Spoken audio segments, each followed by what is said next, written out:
Welcome, everybody. First of all, I'd like to start with the pledge to the flag.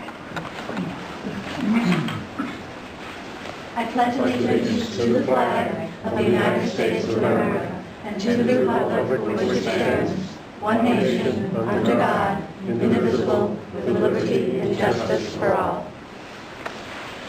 Okay, our next meeting is scheduled for Tuesday, November 15th. We had planned to do a recap of the emergency food supply meeting that was held in August by popular demand, but that hasn't been confirmed. And we may want to do, I have a feeling there's a lot of people that couldn't make it tonight because there's a Republican meeting and there's a couple of other things, so we might want to have a follow-up of this. On that note, if anybody ever has any topic that you think you'd want us to discuss, please just let me know, because knowledge is power. Tonight's meeting will be about Agenda 21. We're fortunate to have Hal Shurtleff of the John Birch Society, who will be presenting information on the subject. Hal, of Camp Constitution fame, is highly proficient on Agenda 21 and travels throughout New England, probably further too, to disseminate this information.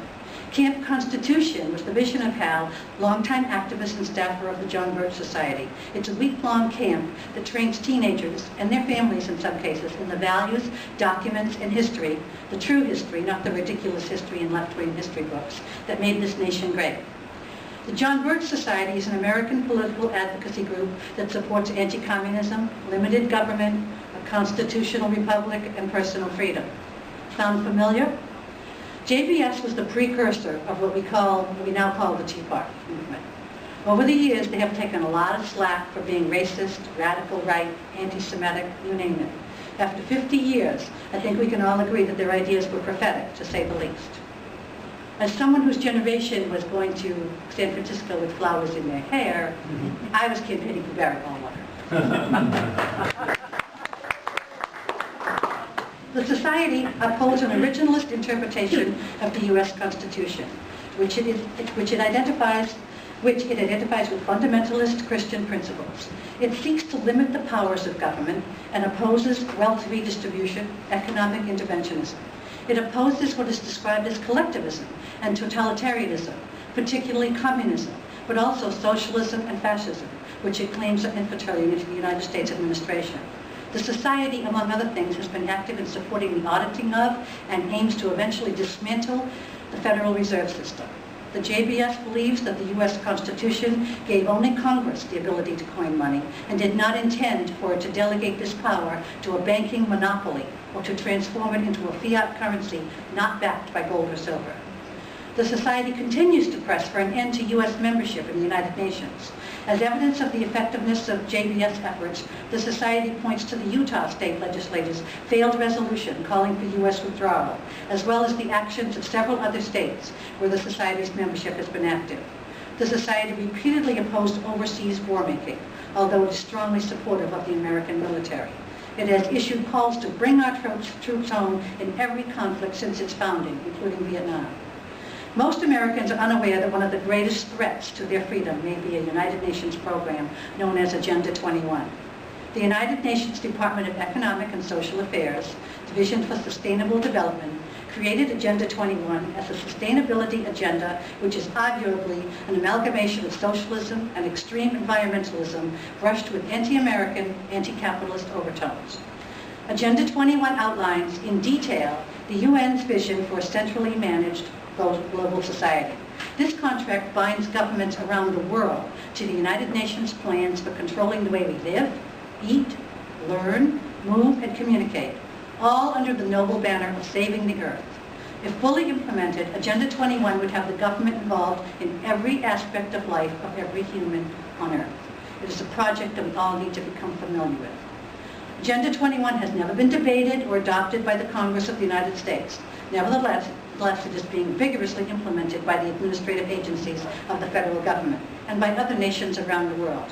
More than 150 nations, including the United States of America, are participants in the United Nations Commission on Sustainable Development.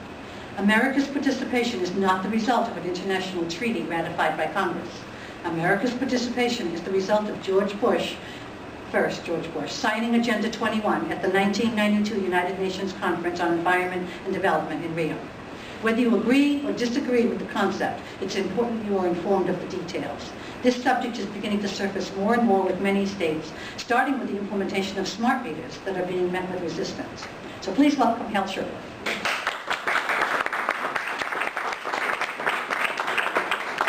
Places, venues was a comedy club. So one of our good members who ran for Congress said, "You got to tell a joke, Hal." And I thought, well, I'll tell one that's germane to the topic here. There's this fellow who lived in the backwoods, a little cabin, and he had very little contact with the outside world. Every now and then he'd go into town and barter and trade some things, but pretty much stayed to himself. Well, one winter, he fell down and got a terrible sprained ankle. So he was very limited to what he could do. So what he would do is he'd throw some bait in front of his cabin and with his double-barrel shotgun, wait till whatever showed up and you just blam away and eat whatever he could crawl out there and cook it up, bring it back to the cabin. Well, one particular afternoon there was some Greenpeace activists and some various, Birkenstock types wearing snowshoes, of course, it's wintertime, and they saw that he had shot, among other animals, a spotted owl. Well, of course, that's a crime. So they immediately went to the Parks Department and the National Forest Service, and within a matter of no time, these policemen, special police with the black Ninja Warrior outfits came, surrounded the cabin, machine guns and helicopters, and they dragged him out, put him in chains, threw him in a patrol car, brought him right in front of the judge. I mean, no mercy on this guy whatsoever. Well, the woodsman knew that he was wrong. He knew he shot a spotted owl, and knew he probably shouldn't have done it, but extenuating circumstances. So he was going to just throw himself at the mercy of the judge. He said, "I don't have any money for a lawyer. I don't want to drag this out. I'm just going to plead guilty and whatever." So went to the judge. Judge says, "How do you plead, sir?" "Guilty, Your Honor. I did have extenuating circumstances. I was injured, but I should know better." And the judge said, "You're right. You're a man of the woods." He said, "I'm going to be lenient this time. A 10-year suspended sentence and only a $100,000 fine. But if I ever see you in front of my courtroom again, you're going to jail for a long time, fella." "Oh, thank you, Your Honor, thank you." He's walking out the door. Judge says, "Just a minute, sir." He says, I just have one question." "Yes?" "What does a spotted owl taste like?" "Oh, Your Honor, it's like a cross between a bald eagle and a condor." Well, before I give my presentation, by the way, I always like to make mentions of recommended reading. And there are some very important things that whatever you take from this, my brief presentation here, probably not going to remember most of it, because I forget half of it anyway. But I've got some books on the table, various modestly priced. One of them deals with the military in the UN called Changing Commands. The UN isn't just interested in the environment, but also our military. There's a little book on the table called, what did I do with it? And there's a few other books on the table dealing with the UN. Inside the United Nations, a little primer on the subject for people who don't know a whole lot. So I interviewed very modestly priced. This is a reprint from the New American Magazine, which is published by the John Birch Society. Came out in February. And these are take one, free, and if you want more copies, they're 2 for $1. And I also have this in PDF format. And if you'd like to have this in a PDF format to help get it out, and I'm going to tell you what I did with this on PDF format that opened up tons and tons of doors for us. And there's other items on the table that are, I think, important. One of the things that's fundamental, what kind of government do we have in this country? Well, the average person might say democracy. We're a constitutional republic. And how do we know that? Because our Constitution says so. In 1962, the JBS's founder, Robert Welch, gave a speech called Republics and Democracies. And I have our camp Constitution, I actually put this into print with permission. And interesting that 1928, the U.S. Army manual, training manual that went to all the soldiers, said that our country is a republic and that democracy leads to mobocracy, right? Well, what happened in 1933? Someone changed the definition. So Robert also documents that. Then you have to ask the question, why? Why was it so important to change a fundamental definition? Another little booklet on the table is the story of Davy Crockett, how a farmer taught him about the Constitution, not yours to give. It's sort of a free market classic. I understand there's a little historic license with that, but nevertheless it remains a great little story of how a so-called ignorant farmer, Horatio Bunce, taught a congressman how to, and as a result of that he changed his voting record. And there's a little pamphlets too on the subject of Agenda 21. Also, a DVD put out by Michael Shaw. Michael Shaw is one of the early advocates of exposing Agenda 21. He's from California. He's in Ground Zero. And back in, this was about 5 years ago, this was done in Maine, up in southern Maine, and it's part of like a 3-part series, but this is probably the best concise presentation that you'll get on the subject. So one is free if you want more, and if you want to take quantities, and I suggest that you do get these in the hands of your selectmen, because even if you have one town, or even if there's only a couple of communities that belong to ICLEI, sustainable development is being pushed by the federal government and probably the state government, so they need to be aware of it. So please, we're all activists here, please take some. And if you want to put it on cable TV, you're welcome to do that too. Before I start, I want to qualify a few things. The John Birch Society, and I'd like to give everybody in this room, including myself, we want to see a clean environment. I don't know too many people say, I want dirty air, I want polluted water, I want dirty streets with glass everywhere, and I want to see all the forests chopped down. I don't think too many people believe that, want that. But the question is, what's the best way to preserve our future? I believe, and I like to think everybody in this room, believes that you can do that through the free market system. That private property is the best way to maintain a clean environment. Lots of examples of that throughout the country. And one of our former CEOs was into water skiing in Wisconsin. The lake that he was using was pretty dirty. So what did he do? Did he go to the UN? No, he went to the business people. And within a short time, that water quality changed dramatically as a result of local people solving the problem. If you think government's the solution to environmental problems, look at China, communist China, and see how pristine their environment is when the government owns anything, or the old Soviet Union, or Cuba. When the federal government owns property, they're not all that good with it. If you want to look at environmental disasters, look at a military post, for example. They don't care about, you own a business, you're not going to destroy your land, but if you don't own it, you may be more responsive to that. Also, the notion of green jobs. We've heard a lot about green technology. That's going to be the savior of our economy. Well, we had in Massachusetts, where I live, there was a company that made solar blades for windmills, right? Windmills, like it's new technology. You know, it's technology that's 1,000 years old. All of a sudden, they just invented the windmill. The taxpayers ponied up $65 million. The state House representatives and the Senate of Massachusetts said to the governor, go ahead, $65 million, it's yours, go ahead, give it to this company. Now, that is economic fascism, when the state and local and businesses work together. It's fascism without the goose steps, you know. So, and that was done under our Governor Deval Patrick. I call him Obama Light, you know, because he came out of nowhere. He's living in Chicago. Next you know, he's governor of Massachusetts, and he had the same silly, stupid slogans: "Hope and change," "Yes we can," and all this nonsense. Well, his company got all the startup money, and 5 years later they said, we're going to communist China. Well, they don't say communist. They're going to China. They can't make any money here. And where they're located, interestingly enough, is an ICLEI member. They're in what used to be Fort Devens. It's now called Devens. And it's not really a town. It's sort of a state-run entity. And they're moving on because they can't make any money. After they got the $65 million from the taxpayers of Massachusetts, enough to perfect the technique, and now shipping it overseas. 500 people will now be out of their jobs because of this green technology. And what about the big company in California? Solyndra, right? Another example of green technology going nowhere. If there's green technology and it's market-driven, I'm all in favor of it. In fact, I'm of the opinion when you recycle and the state or town or city picks up your trash, they should pay you because they're selling it to a private sector in some cases. I know in Connecticut they're actually making a profit. So if I buy something and I'm paying for the package, I buy the food, but I'm paying for the box, everything, right? Why can't I make money? Why can't you buy it from me? So in essence, they're actually taking stuff from us without realizing, hey, we can make money, but you owe it to us. No, give us some money. That's how the free market works, you see. Yeah. So I think, again, the free market is the way to go when it comes to saving the environment or preserving it. And the word sustainable development, they have their definition is to be able to provide for the needs today without hurting the needs of the folks tomorrow. That's their nice little, but what does that mean? Well, if you read their definition, if you get to the fine print, the middle class, it's not sustainable.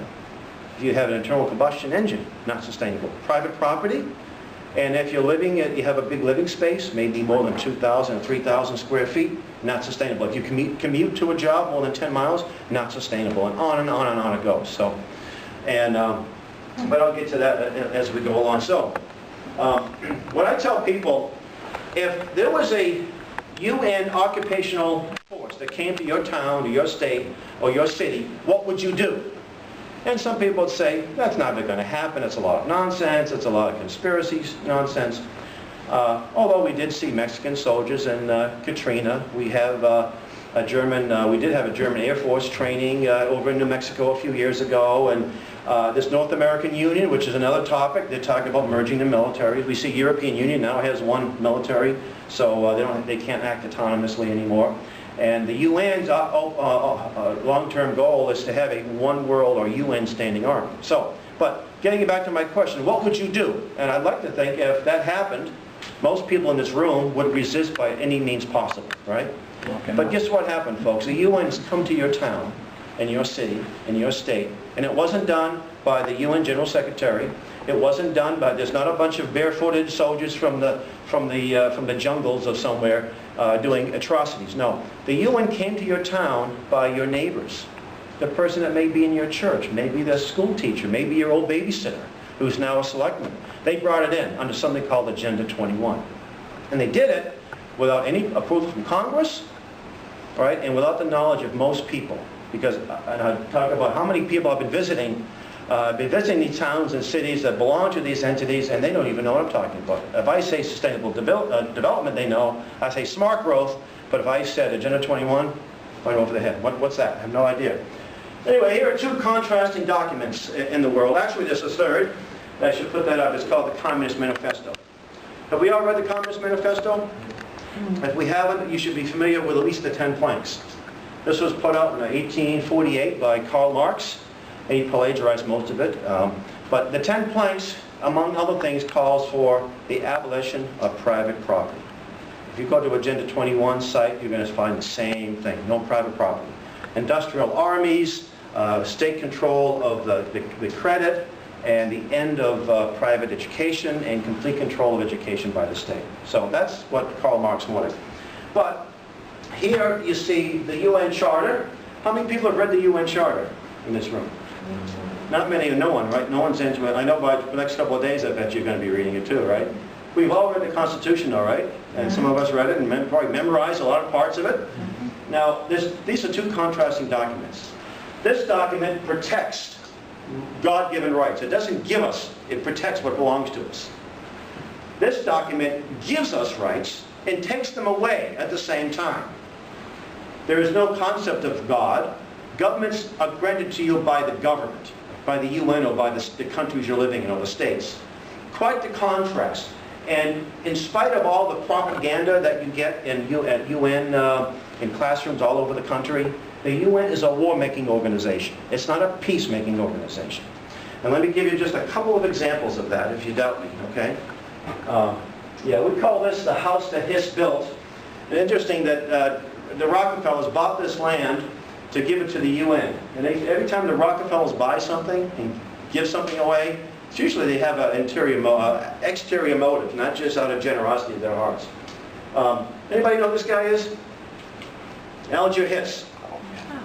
Well, you should know because he's the guy that wrote the UN Charter, or at least most of it.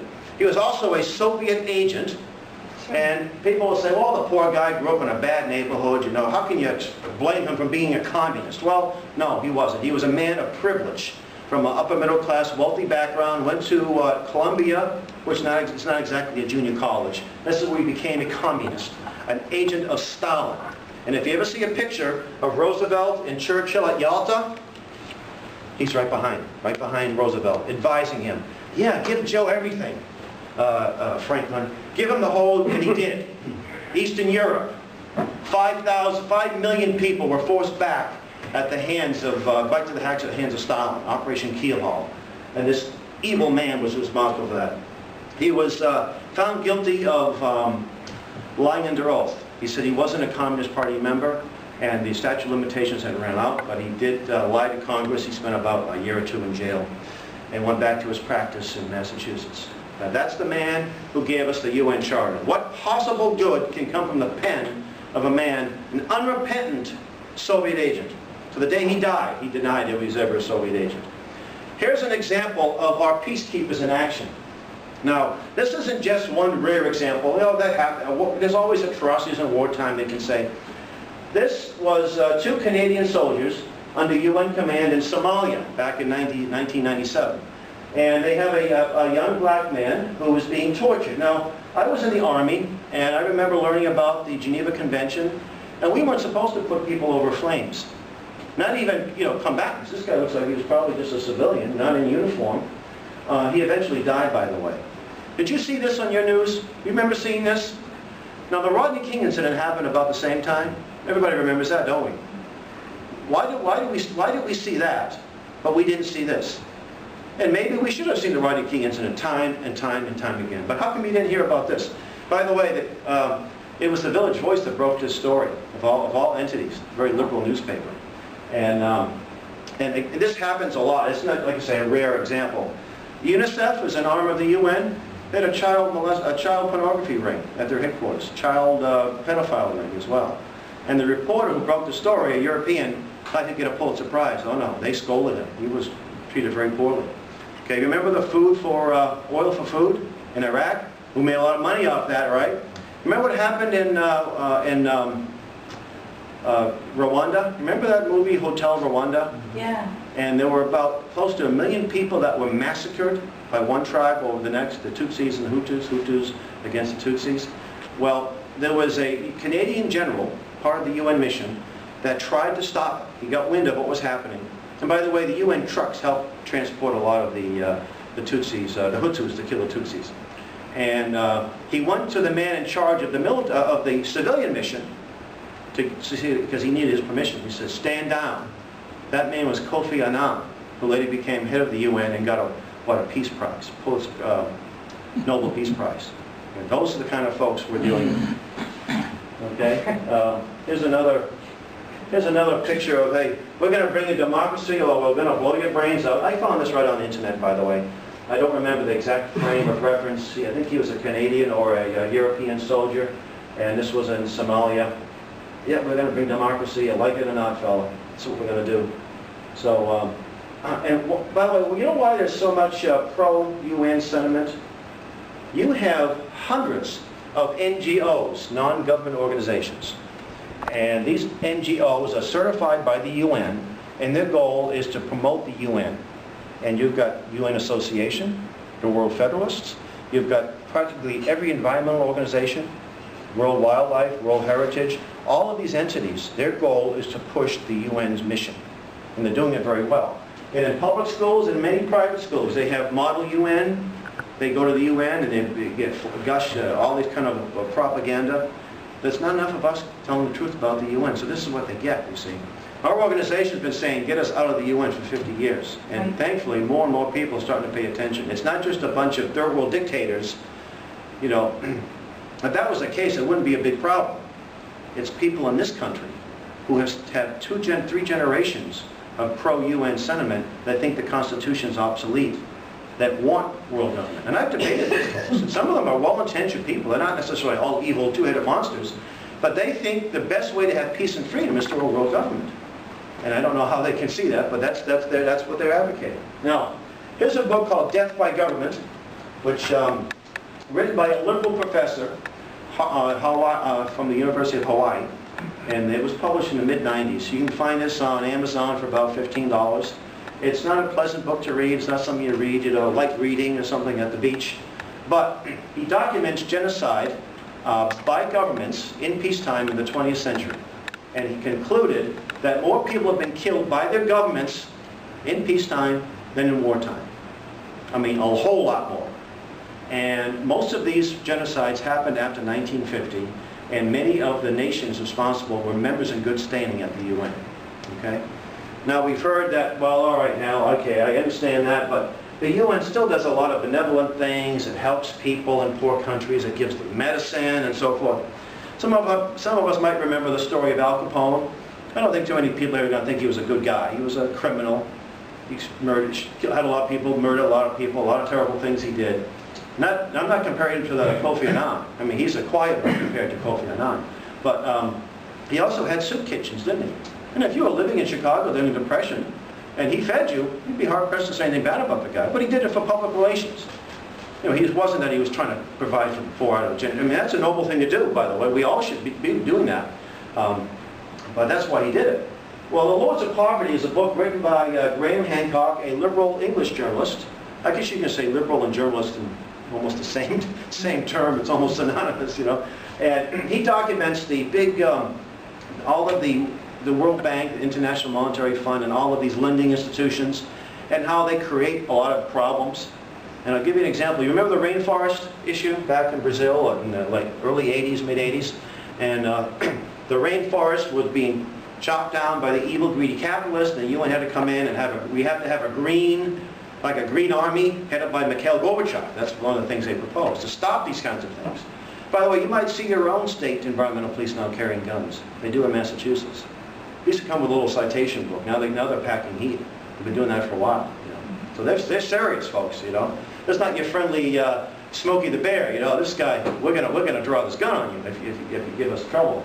So he documents how how this problem has been caused by the UN lending institutions and all the corruption.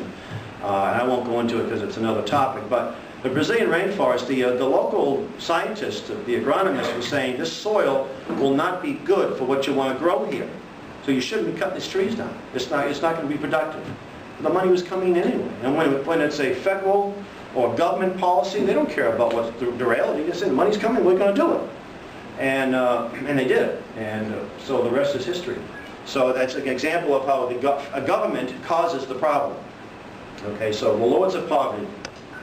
I encourage you to look at the Charter of the UN. You'll see where it's a war-making organization. And incidentally, since Korea, we've always fought under the UN auspices, with few exceptions. Maybe Panama was one exception, Grenada was another exception. A couple of rescue missions may have been without the UN approval. But both Gulf Wars that we're in, Afghanistan, Vietnam was fought under a UN entity. Okay, so that's why we don't win wars anymore, folks. And when we so-called win them, what do? Like in Afghanistan, you become a Christian, you're put to death. Remember that guy that became a Christian? He had to get asylum in Italy. That was the leader that we put in charge there, you see. So don't think that's what we really want. So I encourage you to go, or I don't walk the line and find it. It's not like it's hard to find. In 1992, well, I should get back to 1990. 1990, there was a... Got myself here. Let's see. All right. Well, in 1992, there was a conference in Rio, the Rio conference. It was the head by Maurice Strong. Oh, I have that slide. I had these redone here. Maybe he took them out.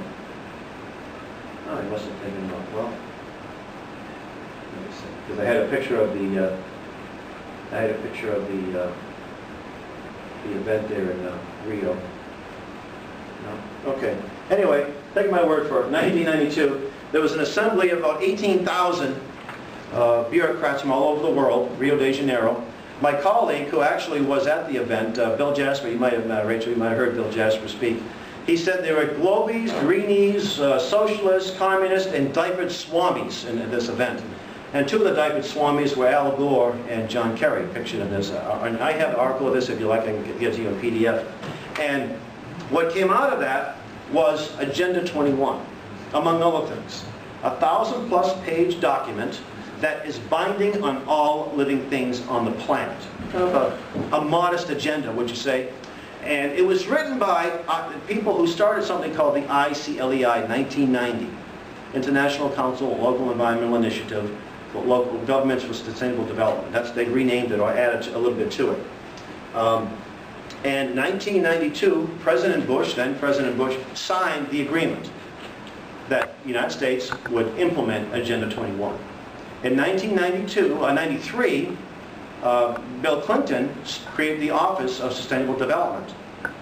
And just recently, our Obama just started a rural councils. This rural councils is designed to implement Agenda 21 in the rural areas.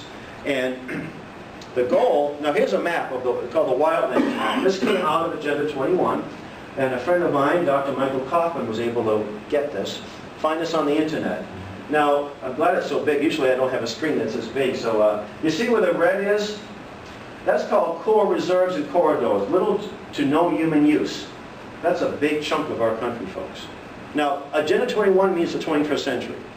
They have 100 years. It's not going to be implemented tomorrow or 2 days from now. It's going to take a while to do this. And it's been being implemented, you know, almost 20 years now. Elements have been already implemented, okay? Where you see the yellow are called buffer zones, where there's highly regulated use.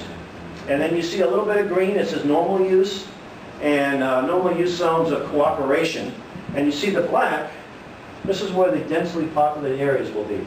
And they refer to this as the Stackham and Packham communities. Okay, so that is the agenda in a nutshell. Every branch of our government is pushing this. Now, the ICLEI, you don't have to belong to the ICLEI for your town to participate in its agenda. This is an international government-to-government organization in clear violation of Article 1, Section 10, which says that states cannot confederate. Now, what does that mean? States, the state of Rhode Island cannot become part of the European Union. They cannot have a treaty with another nation. Right? They can't declare war on France. They would probably beat France, but they can't do that. It's unconstitutional. There's also something else. Article 4, Section 4 of the Constitution says that every state is guaranteed a Republican form of government. And if you belong to ICLEI or it's under its auspices, you are not a Republican government. So that's the second thing. I just, as I'm reading the Constitution for the 1,000th time, I thought, oh yeah, here's another thing that's unconstitutional. So here is about ICLEI. Local Governments for Sustainability is an association of over 1,220 local government members who are committed to sustainable development. Our members come from 70 different countries and represent more than almost 600 million people. So you don't have to actually vote for it, but if you live in a town or a city or a county, you're part of it. They consider you a member, okay? And Spain and Greece are big into ICLEI, and both countries are in the tank economically, right? California has more ICLEI members, counties. It's all at ground zero, and that state is going belly up because of ICLEI. They're losing a lot of industry. This article that I showed earlier, as a matter of fact, it clearly demonstrates how many of these businesses in California have either moved out of the state or relocating, either in other states or other parts of the world. And when you lose your tax base and you lose your population, and that's the goal, folks. That's the goal. And Schwarzenegger was big into that. He and Obama worked to get that solar energy company going. So it says it provides technical consulting, training, and information services to build capacity, share knowledge, and support local government in the implementation of sustainable development at the local level. Our basic premise is that locally designed initiatives can provide an effective and cost-efficient way to achieve local, national, and global sustainability objectives. Okay? Now, this is your leadership of ICLEI. I bet you know all these folks, right? Now, you might know your governor, you might know your state rep, you might know the local mayor or what have you, but these are the folks that are calling the shots. And most Americans don't even know these people. President David Cadman from Vancouver, British Columbia. Household name, right? The only American United States person was mayor of Seattle, Washington, and North Little Rock, Patrick Hayes. Okay, we all know him. Here's your General Secretary. His name is Conrad Otto Zimmerman. You know him? He's the Burgermeister of your towns and cities that belong to ICLEI. We thought we got rid of the Germans in 1945. Well, they're back. And if you look at his pedigree, it's got nothing to do with limited government, freedom under the Constitution. It's all big government. Everything he promotes is globalism. Conrad Otto Zimmerman, that's your man. Now, I have been doing a lot of visits. I visit a lot of these town halls and city halls in my travels that belong to ICLEI and Agenda 21. And the town of Dedham, abuts Boston, it's just to the southwest corner. You think of it as sort of a conservative, some blue collar, upper middle class. It's a nice mixture, nice clean little town. You go through downtown Dedham, it's like almost stepping into the 50s, a little movie theater, you know, nice little shops. You go to the town hall, and I'm looking for evidence of Agenda 21. And by the way, the infamous Sacco and Vanzetti trial took place in Dedham. Has a lot of interesting history. First canal in the country went right through Dedham. Okay, started in Dedham. And I didn't have to look too hard. This was a gigantic check from the state of Massachusetts, the Executive Office of Energy and Environmental Services gave this town, you know, $180,000, almost $200,000, to implement Massachusetts has something called the Green Initiative. So if you're a green town, and one of the things they recommend is to join the ICLEI. So here's an unelected branch of our government is advocating towns and cities to join an unconstitutional entity, and they're using the taxpayers' money to bribe you. Okay, that might be happening here in Rhode Island as well. Okay, so this is Marshfield, Massachusetts. And Marshfield was a very interesting case. Marshfield is a town that's pioneered by my ancestors in the 1650s. And you go into Marshfield and you see this display, be a greenscaper, all kinds of stuff. Get a rain barrel. So you can buy a rain barrel. Now, they invented the rain barrel all of a sudden, you know. And again, I'm all in favor of recycling when it's market driven, because sometimes recycling actually is a drain on the economy, as we know.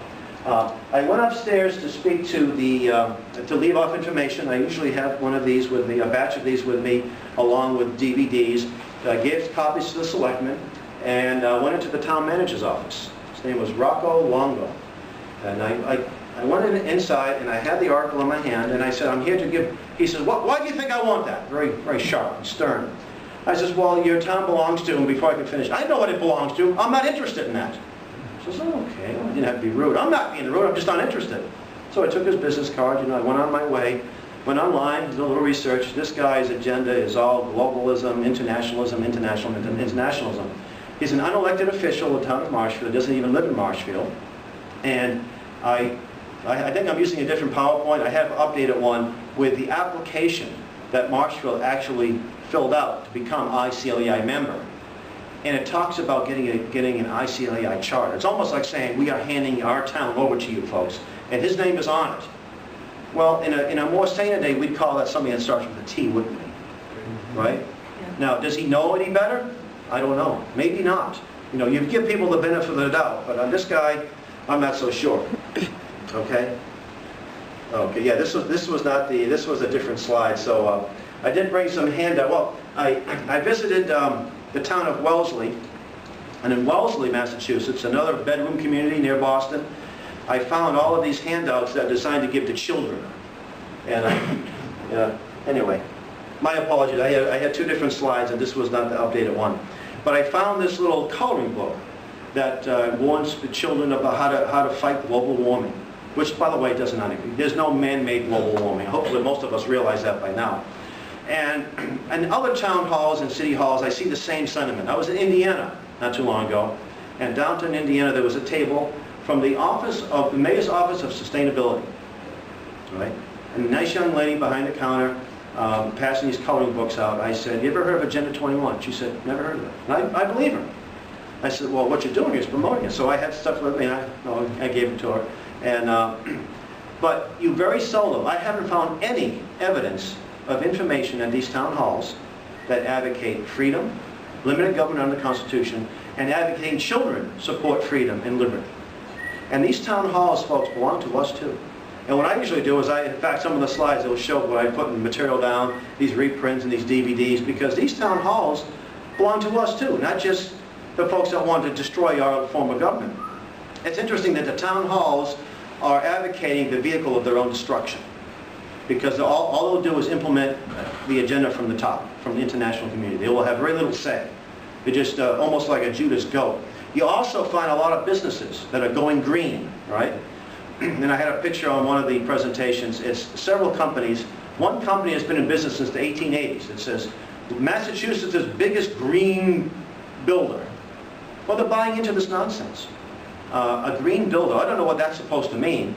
The free market will say, look, we want to have a house that's going to be cool in the winter, cool in the summer, warm in the winter. Let's build it.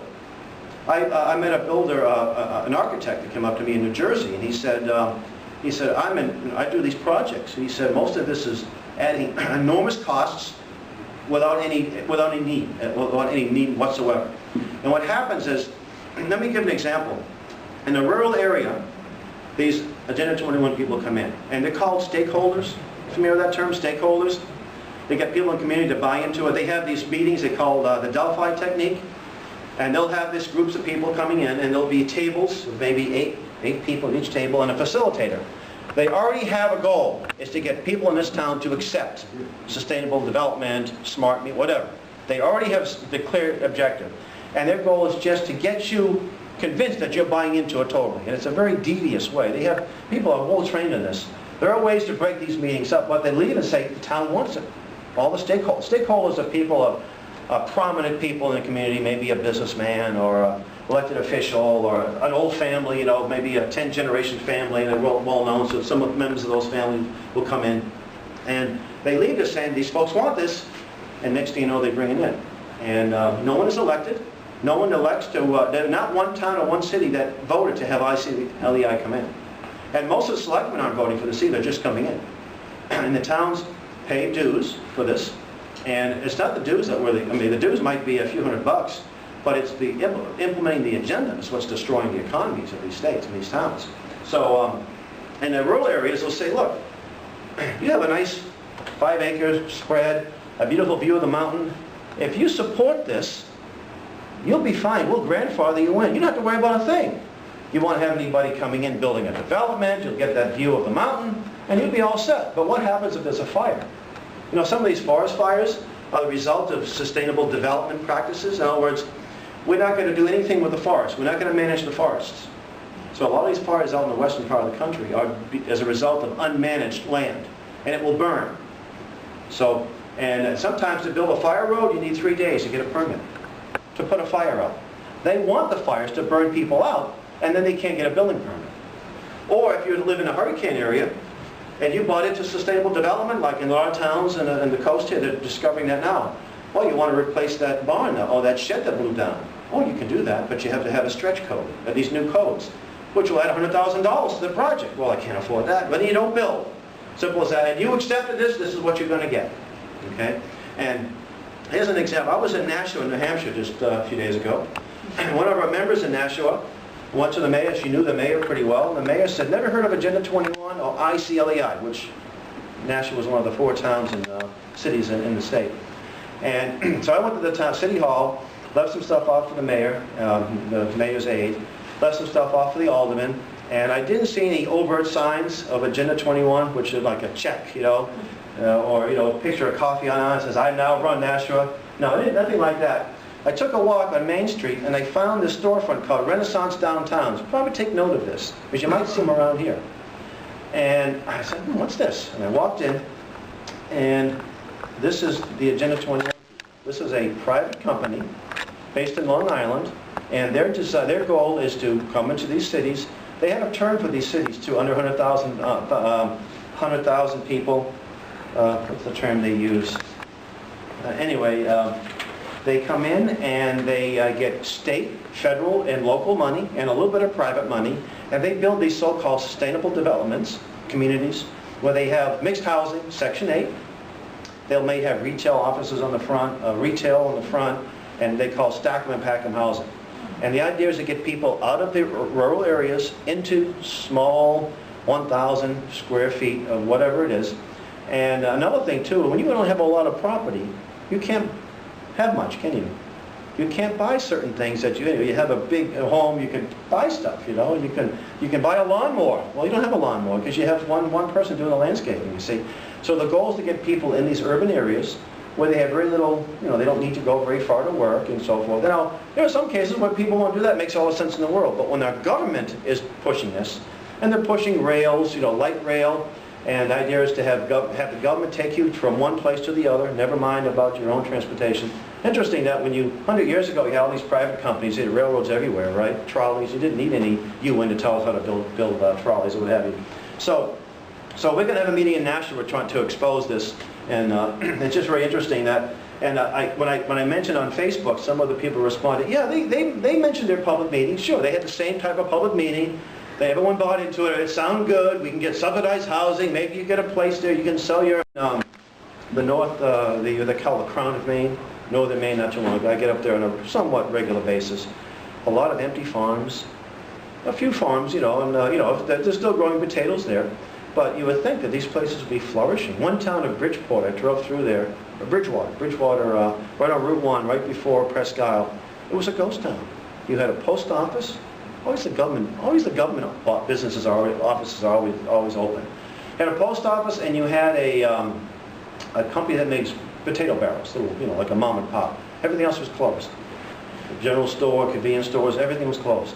And that's sort of like the wave of the future. If we're not successful, if we don't stop this, this is what we're going to see. We're going to see highly densely populated centers, and very little economy, very little industry.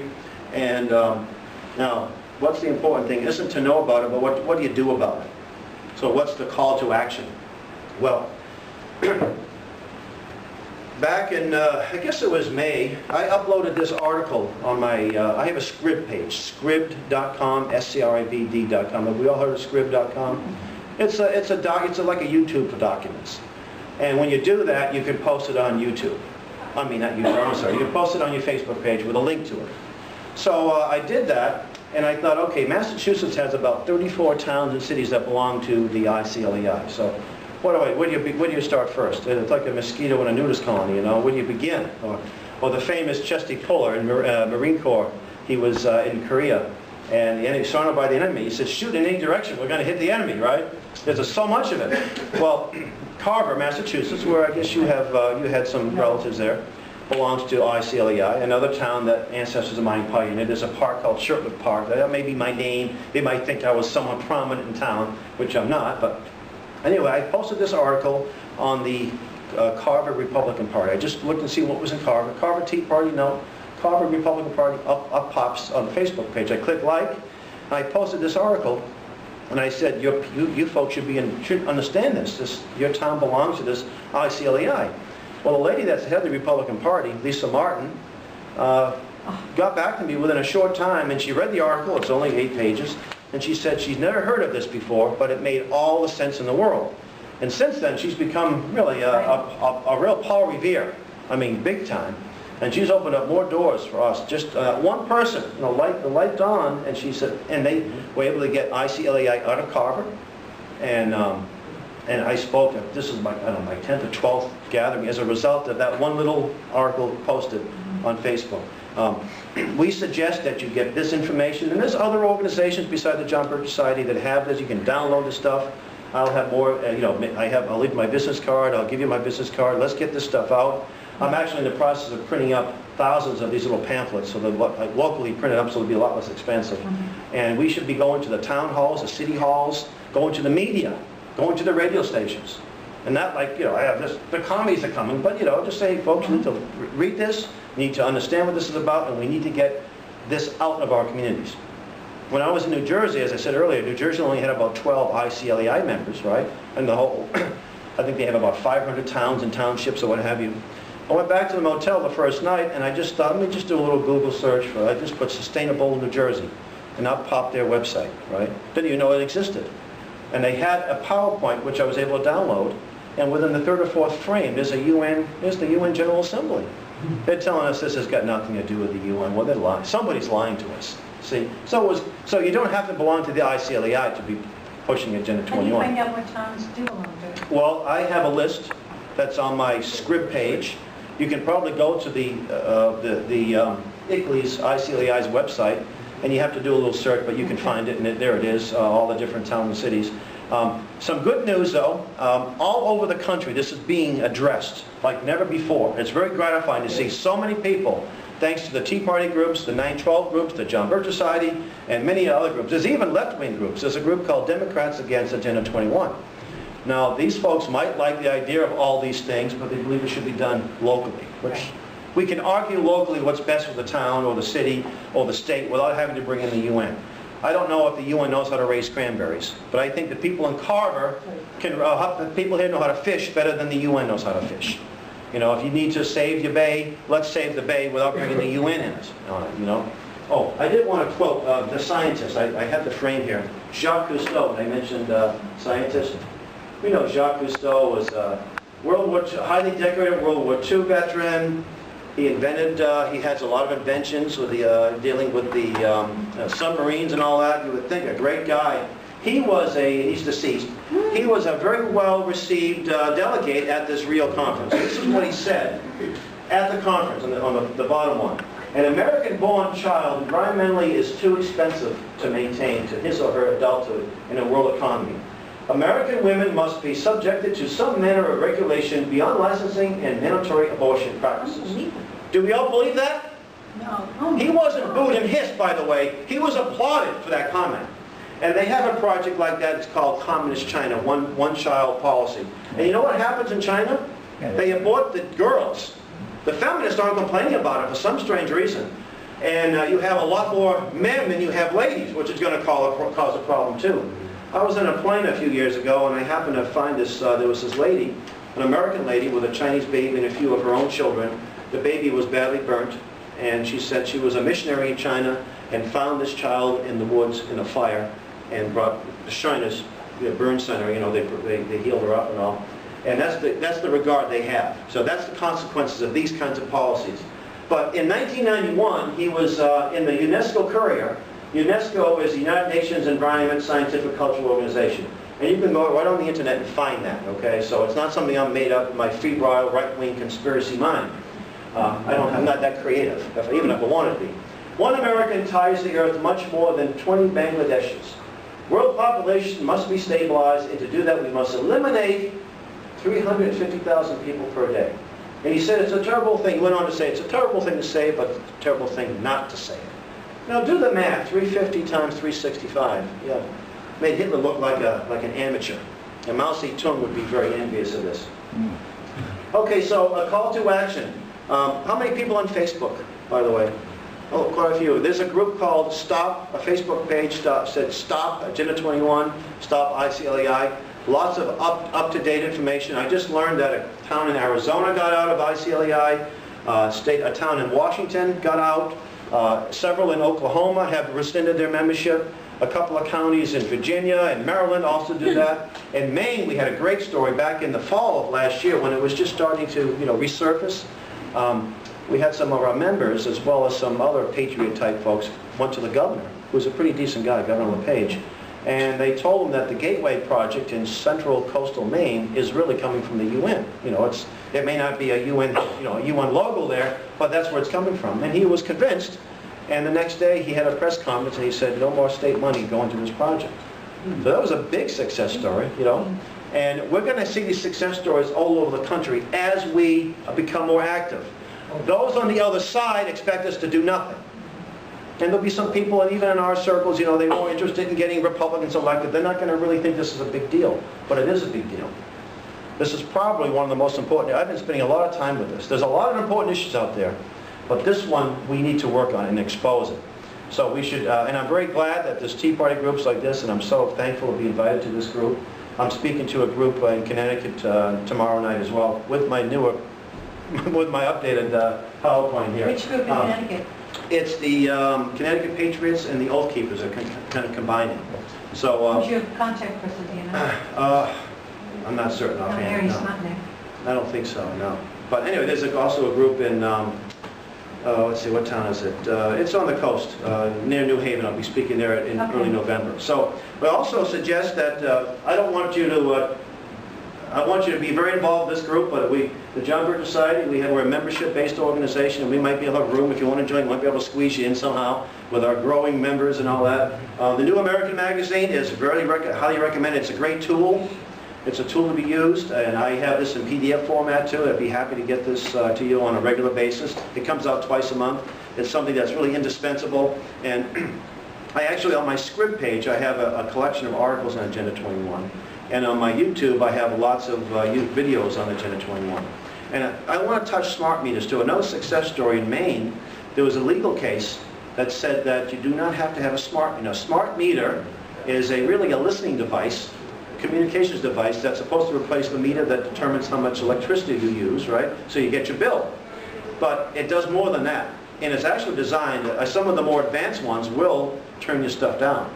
Oh, your AC is too high, we're going to turn it down for you. So I've heard that done some of this test project in Oakland. They always pick poor black neighborhoods to do a lot of the dirty work, you see. They get away with it. So I don't know all the details, and some of it's urban legend, so I don't want to say, yes, they're turning people's TV off in Oakland. I can't say that. But what this does, these smart meters do, is they'll say, okay, Hal has so many children and his wife, and, oh, but wait a minute now, there's more electricity this week. Oh, maybe there's someone unauthorized living there. Or maybe he has a business that's not registered. That's reason, probable cause for a warrant, you see? Right? So it's a lot more than just, oh, it's nice to know that. I got a letter from the electric company about a year ago. Well, you use more energy than the rest of the neighborhood. Well, it's because we're 10 people in our house. And, you know, it's considered a two-family, but it might be considered one unit, one extended family. So, of course, we're going to use more, because the people across the street have 3 people in their house. But why should they even tell us that? We pay the bill, right? And if you want to have an evaluation, we'll be happy to come over and how are you going to save money? That's fine. You don't need to tell me that my neighbor's using less than I am. But they'll have this information, and they can actually get warrants. Hey, you might have a business, like an unregistered business. Growing. Huh? You could be growing. You could be growing illegal substances? Yes. Yeah. But the bottom line is that, that it can be done. And also, other people can have access to this. You know, you have a reader. You know, it's like a wireless transmission. You can pick it up. And so it should be unconstitutional. And a lot of people don't even know they have one in the community. But I guess if you see it and you see a FEC, federal FCC on it, yeah. That's a smart meter. We just had I got an email that had a video of that from YouTube. Yeah, I was explaining that. Yeah, it was a gentleman. It was like a Mickey Rooney style, Andy Rooney style. Yeah. He does, and I think on his original one, he's got a formula that you can use too. Yeah. So he talks about it. So I actually have it on my other computer before it crashed. So, so I think we're going to beat this, folks. I think it's taken a long time for the American people to wake up to the UN, but the ultimate goal is to get us out of the UN. And at this point, I'll be happy to entertain any questions. Well, on the issue of the UN, you obviously know a lot about it. I mean, what about, is there any kind of tie-in, or is it just multi-tentacle of the UN trying to interfere with sovereignties? Talking about the gun ban treaty, the small... That's another arm, yes. The UN has long advocated complete control of weapons. Now, let me see if I have this little... Back in 1961, there was something called... Hillary just signed that, right? What's that? Hillary just signed that for the administration. Yes, I believe she's... Here it is. This was something that came from Freedom from War. The United States Program for General and Complete Disarmament in a Peaceful World. This was introduced by the Kennedy administration. It calls for a standing world army and civilian disarmament. There'll only be a local police and enough to maintain internal order. All the other weapons will be destroyed. 1961. And this policy has been the policy of our State Department. And the State Department, as well as every federal branch, is pushing Agenda 21. You walk into the post office, you get green stamps, not the kind that used to be able to, you buy green stamps and you get a toaster after so many stamps. You say, we're talking about, save the planet, buy these. Every arm in the schools, the NEA, National Education Association, is pushing Agenda 21. They are, I believe, an NGO of the UN, and they have the largest union in the country, too, by the way. So all of these folks are doing this. And this goes back to 61, and there's a lot of opposition to it, by the way. And what they want to do is they'll say, oh, we're not going to take your guns away. That's ridiculous. But they'll make it impossible to sell or to buy or, yeah. Well, you know obviously a lot about it. I mean, what little I've read about it is, I guess they're, at least the administration's selling it to us on the notion that it's protecting us because of terrorism. Right. That's like the new language. It's always, what did Benjamin Franklin say? Those who want to trade in their, I'm paraphrasing, trade in their freedoms for safety will have neither and deserve neither, or will lose both, what have you. So that's the principle. Yes, we create the problem. We fund Bin Laden, and we wonder why he does these things. We fund Gaddafi. We allow Gaddafi to take power. We allow our companies to go in there and set up shop, and then we know all about this guy, and we wonder why he's doing these things, and then we have to take him out. Or I call it the Dictator of the Month Club. What happens in Iran, we set the stage for that many, many years ago. You might remember the Iranian hostage crises and all that, and the Shah, who was a friendly ally. We took him out of power, and on it goes. We dare suggest that this is just stupidity. It's just dumb policies are doing this, right? And we can go over all these different cases of how the United States, elements within our government, not the government in general, have created the problem only to solve it. Yeah? I got a question. Where does Agenda 21 go along with the tree seed Law of the Sea Law of the Treaty? Sea Treaty. Oh, that's interesting. Well, the Agenda 21 has their own specific Because you arm. brought up fishing earlier, But that's going to take but the care of Law of the Sea fishing. Treaty, right, they lost, which goes back to the 60s, I think, Yeah. right? And of course, you're a fishing community here, or were at one time. And again, our own federal government is doing enough to destroy the industry. But the UN, see, the UN says everything belongs to us. We're going to be able to tax, we're going to be able to complete control. So it hasn't been passed, we haven't signed on to it yet. And if it does, it gives them UN control of the oceans, which is what, 85% of the world or something like that? Yeah. Well, it goes right along with the North American Union and all the other stuff going on. So there's a long time drive for what Daddy Bush said, a New World Order. We're all familiar with that term, New World Order? George Bush, a Republican, and this is not Republicans and Democrats, both parties at the top are into this. When George Bush sat there, stood up in front of a joint session of of Congress, and he said, this UN, this Iraq, the first Iraq war, he said, what will come out of this is a New World Order and a UN envisioned by its founders. Well, who were its founders? I told you one of them was Hal Shurtleff. It's interesting that, about 15 or so years ago when NAFTA was being debated, I had a letter in the newspaper. And someone else wrote a letter, a guy named Field. His last name was Field. I forget his first name. And he lived not too far from me. So I got his address before you had Facebook and all that stuff. You had to go to phone books, you know. Facebook, from phone book to Facebook, you know, it's quite a jump. I found his address and I sent him a little letter, thanked him. He wrote back to me and he said, he thanked me for this information, and he said he respects the John Birch Society. He said, I'm a progressive, which means left. It's funny how they steal words, right? Progressive is a good word, but they take it and it means something else. He said, he said, a lot of my family members are conservatives, but I did have an uncle who was a State Department communist. His name was Field, and he's the one that had a flee. He was at the UN conference with Al Hiss. And he had to flee to East Germany because he was going to be prosecuted, you see. So it's kind of interesting how these folks are involved here. So, any other questions? Oh, Greg. Oh, yes. Now, what's the rate of towns and communities signing up? Oh, you know something? There's, oh boy, I think there's close to 1,000, maybe between 800 to 1,000 in the country. And that includes counties, too. What's the rate at which they're signing on? Successes that we're having, is it at this point even as many sign up? No, they're just starting to pull out. We're talking about since maybe in the spring. You know, and you know, some of them are pulling out for the right reason, some of them are just pulling out, but they're still Agenda 21 driven towns. Like say Massachusetts has this Green Communities Act that was passed 3 years ago by our governor that came out of nowhere, just like our president.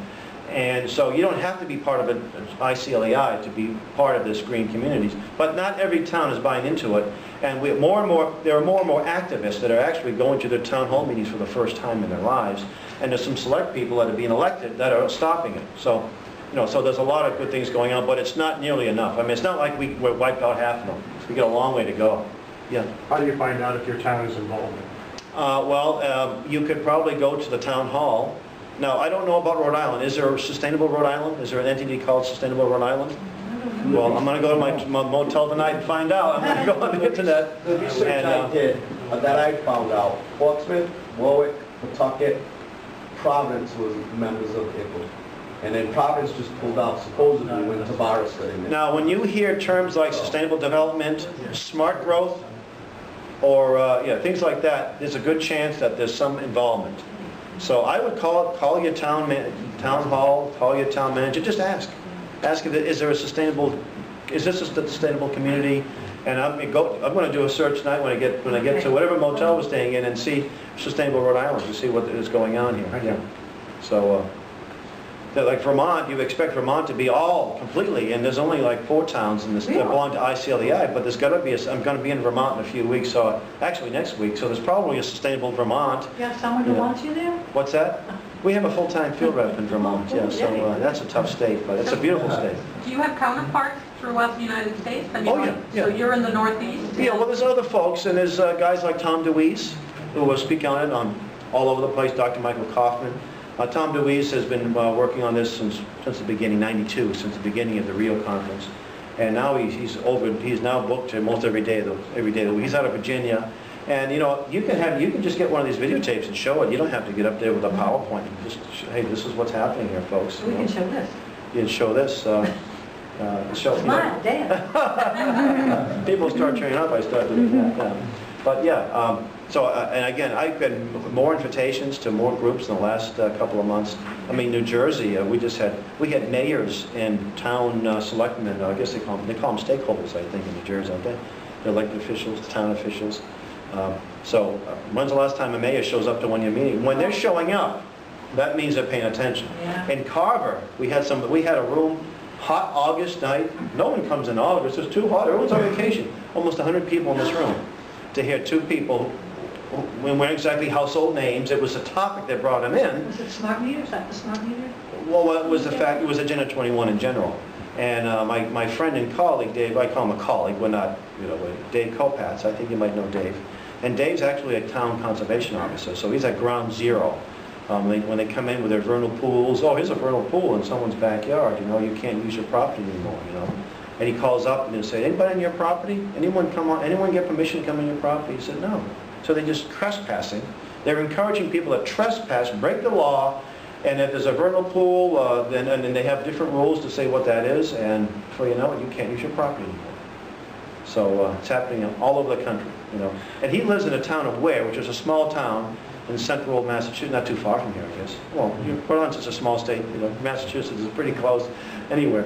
And he said in one day, or a couple of days, he got 40 requests, applications to determine whether this was a vernal pool. He called everyone on the phone.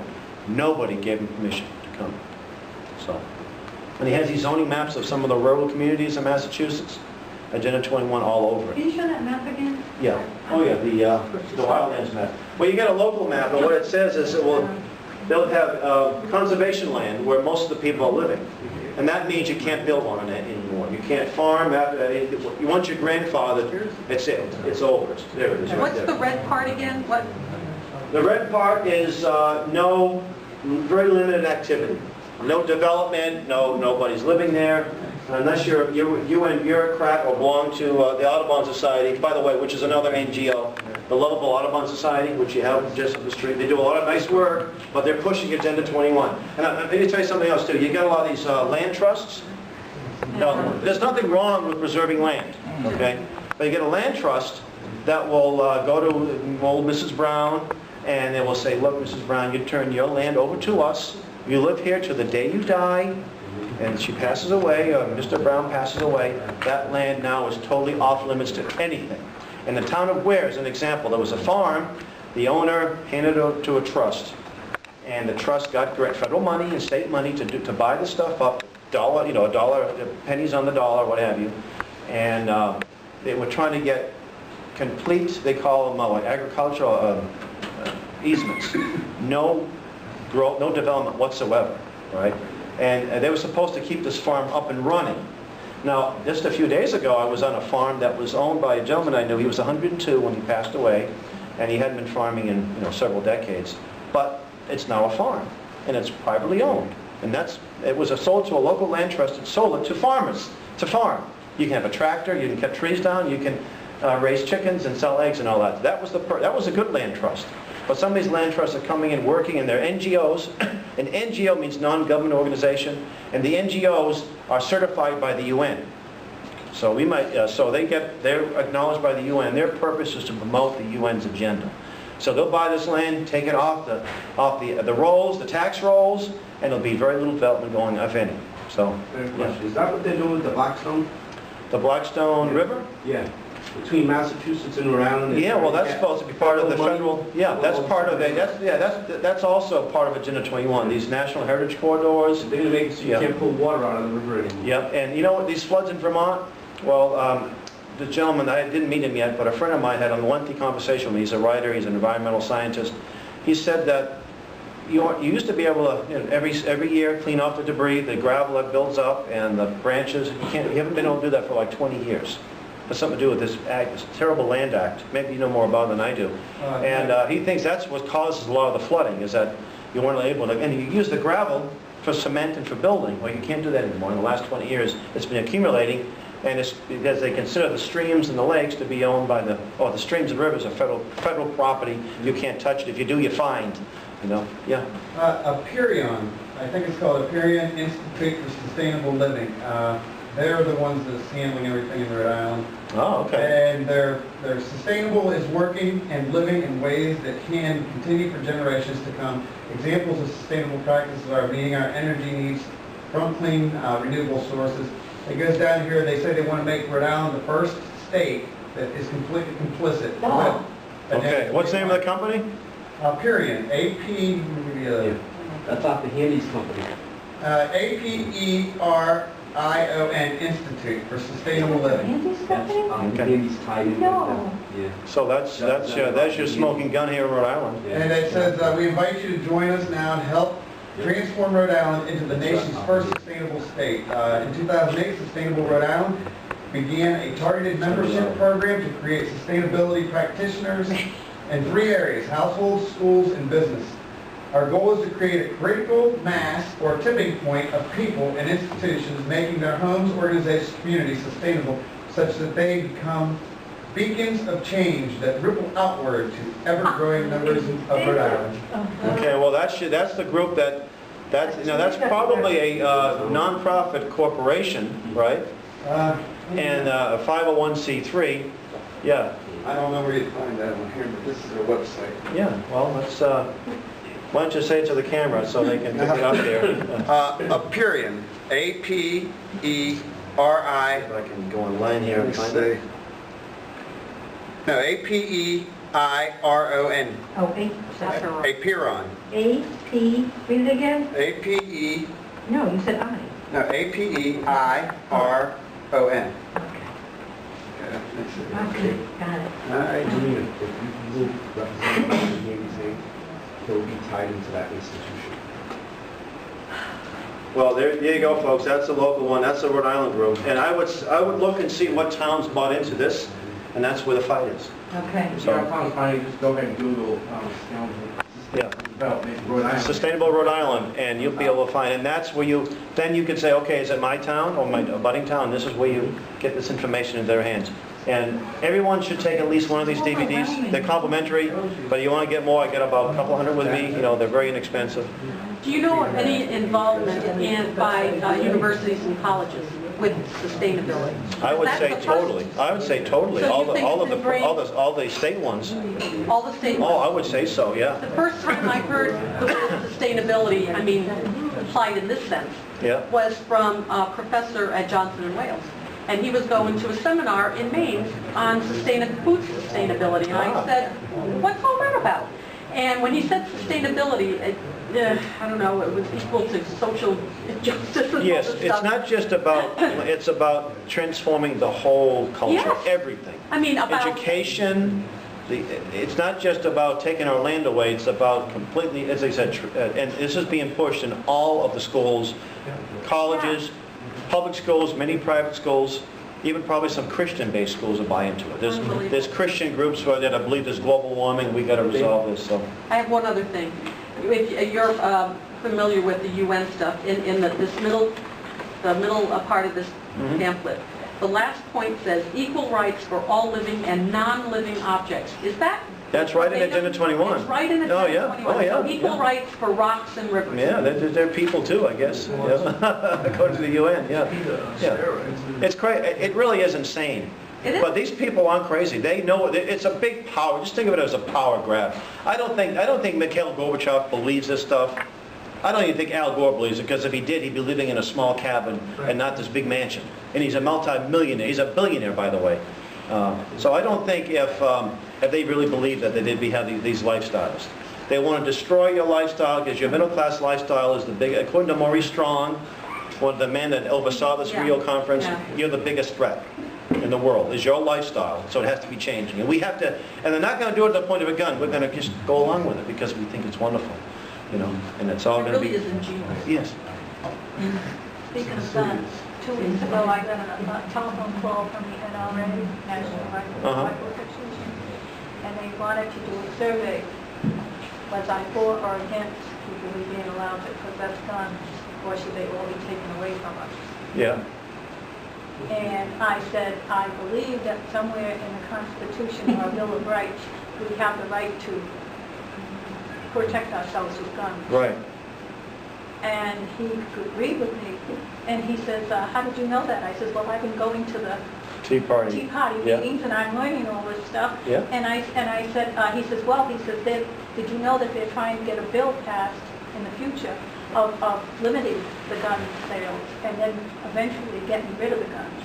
And I says, well, I guess I ought to go out and buy a gun now so I can protect myself. Well, that's their goal, you know, to make it tough to own one, and then, you know, eventually do away with that Second Amendment. He said, when you go to these meetings, he says, you should make sure that people know that that's what's going to be next on the agenda. I didn't want to address it now, but to sort of segue into it, a couple of weeks ago, there was a conference at Harvard University, Harvard in Boston and Cambridge, dealing with the Constitutional Convention and the push to have a con-con.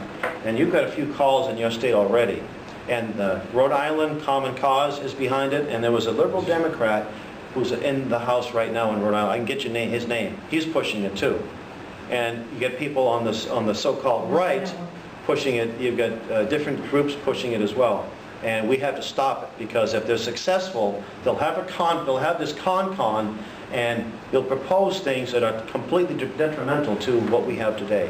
And they'll say, well, there's no way that 38 states assemblies will vote for it. They can have ratifying committees. They can hand-pick how that will be chosen. That's how they did with prohibition. Utah passed, you know, Utah was a dry state in those days. Mormons aren't drinkers, so you weren't going to get any amendment passed that was going to to repeal prohibition, the 21st Amendment. So they said, we'll have ratifying committees. So that's what they can do. And keep in mind, we have a lot of ignorance out there. We understand the Constitution somewhat, most of us pretty well, but the average person does not. I'll give you an example. I do information tables all the time. And there's a lot of groups where there's when we're preaching to the choir, you know, different Tea Party groups. People pretty much speak the language. We have differences here and there, but pretty much on the same page. Go to a county fair, right? I did a county fair in Cheshire, New Hampshire, not too far from Keene. And a petition to stop illegal immigration, right? Petition your congressman. So the question is, when they come, they want to sign the petition because they're complete agreement against illegal immigration. Who's your congressman? 95% of the people, adults, do not know who the congressman is. That's pretty, you know, I do use the word scary. Yeah. And I'd say that's one reason why we're here, to help understand. And you only have 2 members of Congress in New Hampshire, pretty easy, you know, 2 districts. Rhode Island is 2. Yeah. But most people, if you don't even know who your congressman is, and I'd say to you that that's the way they like it. One lady came to the table and we had an stop Obamacare, stop illegal immigration. And she said, I'm going to lose my job because of Obamacare. She works for a company that makes medical equipment, and there's a big tax that will be kicked in a couple of years, 10%, which will put a lot of companies out of business. And I said, does your congressman know how you think about it? She had no idea who a congressman was. And I said, I guarantee you, people behind Obamacare know exactly who the member of Congress was, and they were in touch with that person on a regular basis. So that's why it's important for us in this group to go out there, not just to, you know, hey, this is how your government works, because you're not getting this anymore. They don't even know who the congressman is. Oh, that means we have to get out of here? I got one thing to say. Through the Apron group right there, there's students that came out of Brown 2 years ago that have a group called Project Get Ready, which is financed through this Apron group. They've actually passed gut legislation through the State House for the electric car. Certain parking spots they're going to have downtown for free parking. That's right. They're going to have certain rights on the roads where your aspirated car cannot do, but their electric car can. And again, if this was market driven, coming right out of Brown. you know, they had electric cars 100 years ago. You see, they had, you know, the Stanley steamers. They had all kinds of things. It just wasn't feasible. So, yeah, and that's another. There was remember, we have a Tea Party group in North Quabbin.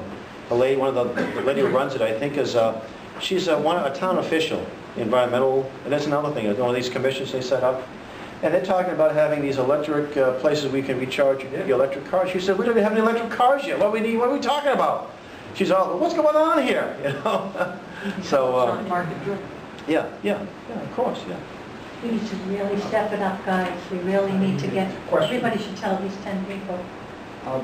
There's a move in the state of Rhode Island, in fact there is a law that says each of the towns has to have low-income housing, 10% of the housing.